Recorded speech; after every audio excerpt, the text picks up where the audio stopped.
हरतालिका तीज व्रत की पौराणिक कथाएं हैं। यह हरतालिका व्रत कथा शिव जी ने ही माँ पार्वती को सुनाई थी। शिव भगवान ने इस कथा में माँ पार्वती को उनका पिछला जन्म याद दिलाया था।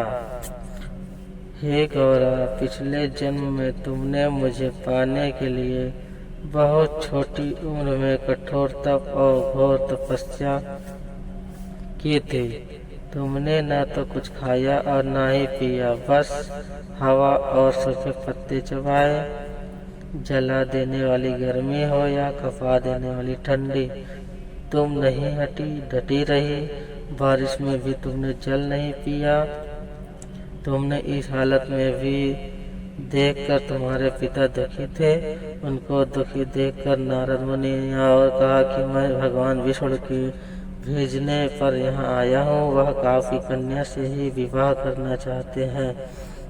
इस बारे में मैं आपकी राय जानना चाहता हूँ। नारद की बात सुनकर आपके पिता बोले, अगर भगवान विष्णु यह चाहते हैं तो उन्हें कोई आपत्ति नहीं है, परंतु जब तुम्हें इस विवाह के बारे में पता चला तो तुम दुखी हो गई।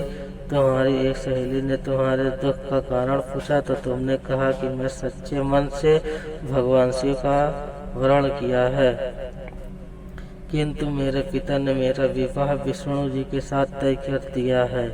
मैं विचित्र धर्म संकट में हूँ। अब मेरे पास प्राण त्यागने के अलावा कोई और उपाय नहीं बचा। तुम्हारी सखी बहुत ही समझदार थी। उसने कहा, प्राण छोड़ने का यह कारण ही क्या है? संकट के समय धैर्य से काम लेना चाहिए।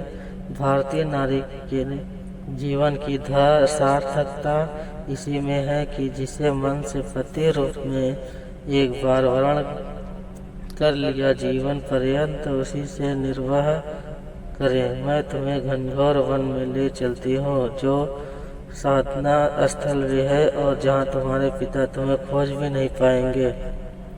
मुझे पूर्ण विश्वास है कि ईश्वर अवश्य ही तुम्हारी सहायता करेंगे।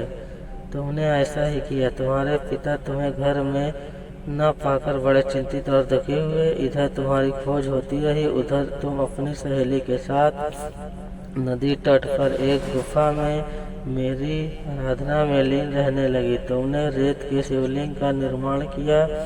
तुम्हारी इस कठोर तपस्या से प्रभाव से मेरा आसन हिल उठा और मैं शीघ्र ही तुम्हारे पास पहुंचा और तुमसे वर मांगने को कहा। तब अपनी तपस्या से फलीभूत मुझे अपने समक्ष पाकर तुमने कहा, मैं आपको सच्चे मन से पति के रूप में वर्ण कर चुकी हूँ। यदि आप सचमुच मेरी तपस्या से प्रसन्न होकर यहाँ पधारे हैं तो मुझे अपनी अर्धांगिनी के रूप में स्वीकार कर लीजिए।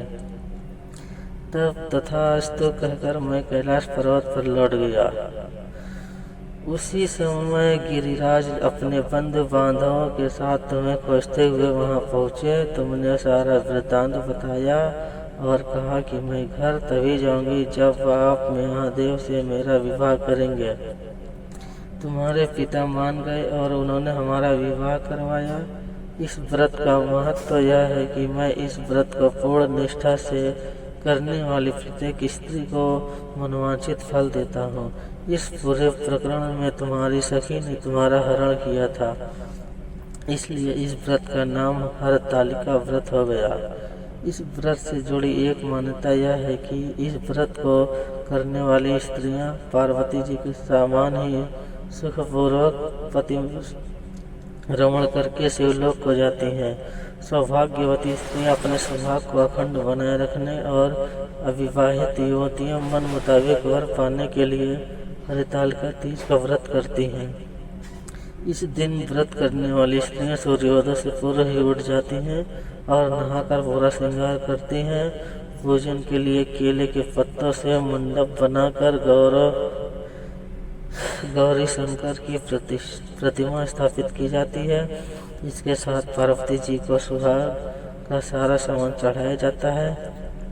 रात में भजन कीर्तन करते हुए जागरण कर 3 बार आरती की जाती है और शिव पार्वती विवाह की कथा सुनी जाती है।